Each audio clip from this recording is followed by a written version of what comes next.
त्याची भाषणामध्ये अनेकाच्या भाषणातून आलं ती घटना दुसऱ्याशी त्या ठिकाणी घडली आणि म्हणून आज सुद्धा आज तर नाईक साहेबांच्या पूर्णाकृती पुतळ्याचं उद्घाटन झालंय.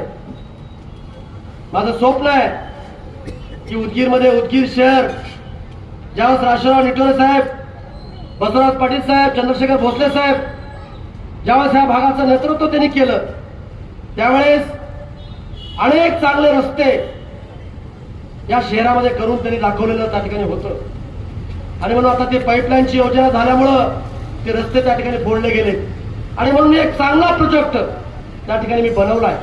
आता पिण्याच्या पाण्याची व्यवस्था आपण केली आहे. आता आपण अंडरग्राऊंड ड्रेनेज जवळजवळ 360 कोटी रुपये मंजूर करून लातूर जिल्ह्यामध्ये कुठेही अंडरग्राऊंड ड्रेनेज नाही, ती माझ्या उदगीरमध्ये त्या ठिकाणी होते. याचा आनंद मला त्या ठिकाणी